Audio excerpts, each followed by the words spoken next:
দেখবেন বাবাদের কাপড় সব সময় মায়েদের শাড়ি থেকে কম দামি হয়। বাবাদের ওয়ার্ডরোব ভর্তি জামা কাপড় থাকে না। বাবারা একটা ঘড়ি বৃদ্ধ না হওয়া পর্যন্ত হাতি থাকে।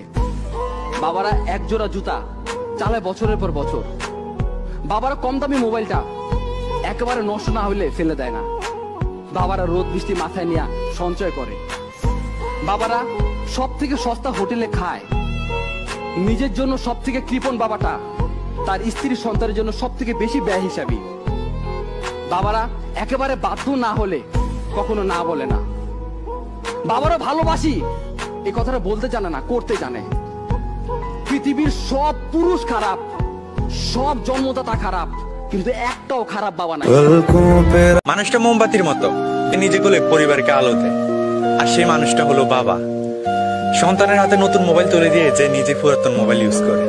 বাবারা সব সময় নিম পাতার মতো হয়, কিন্তু আমাদেরকে বড় বৃক্ষের মতো ছায়া দিয়ে রাখে, যার কারণে সূর্যের তাপটা আমাদেরকে ছুঁতে পারে না। এই পৃথিবীতে যাদের বাবা নেই তারা বুঝে এই পৃথিবীতে স্বাধীনভাবে চলতে বাবাকে কতটা প্রয়োজন হবে। বাবারা হাসে না, তারা পরিবারের মুখে হাসি ফোটায়। আমরা যখন আমাদের বাবার কাছ থেকে কিছু চাই, তখন সে চাওয়াটা পূরণ করার জন্য আমাদের বাবা 10 জন মানুষের সামনে মাথা নিচু করতে একটু চিন্তা করে না। মাঝে মাঝে বাবা আমাদের কিছু চাওয়া পূরণ করতে পারে না, তখন আমাদের অনেক খারাপ লাগে। কিন্তু আমাদের অনেকের জানা নেই, আমাদের চাওয়াটা পূরণ না করে আমরা যতটুকু কষ্ট পেয়েছি, এর চাইতে 1000 গুণ বেশি কষ্ট বাবারা আমাদের চাওয়াটা পূরণ না করতে পারায় পেয়ে থাকে। বাবা শব্দটা 2টা অক্ষরের, কিন্তু এই 2টা অক্ষর 2টা পৃথিবীর সমান। আপনি তা কখন বুঝবেন জানেন? যখন অক্ষর 2টা আর এই পৃথিবীতে থাকবে না। প্রত্যেকটা বাবাই চায় তার সন্তান সুখে থাকুক। আমরা অনেক সময় বাবার কাছে অনেক ইচ্ছে পূর্ণ আবদার করে থাকি, কিন্তু অনেক সময় বাবা আমাদেরকে না করে দেয়। তখন আমরা হয়তো ভাবি আমাদের বাবা আমাদেরকে ভালোবাসে না, কিন্তু আপনি হয়তো জানেন না আপনাকে না করে দেওয়ার কারণে আপনি যতটা কষ্ট পেয়েছেন তার চাইতে 1000 গুণ বেশি কষ্ট বাবার হৃদয়টাকে ক্ষত বিক্ষত করে দেয়। আমাদের মা হয়তো তার ভালোবাসাটা প্রকাশ করতে পারে, মুখে বলতে পারে ভালোবাসি, কিন্তু বাবা তার ভালোবাসাটা প্রকাশ করতে পারে না, শুধু নীরবে ভালোবাসতে জানে। জীবনের এই চলার পথে আমরা আমাদের বাবাকে অনেক বেশি ভালোবেসে ফেলি। আমরা তা কখন বুঝতে পারি জানেন? বাবা মারা যাওয়ার পর। আমরা হয়তো আমাদের মাকে অনেকবারই বলেছি ভালোবাসি মা, কিন্তু বাবাকে হয়তো এখন একবারও বলে হওয়া ওঠেনি ভালোবাসি বাবা। আশেপাশে খোঁজ নিয়ে দেখেন যাদের বাবা মারা গেছে, তারা এখন 1000টা ইচ্ছে করলেও বলতে পারে না ভালোবাসি বাবা।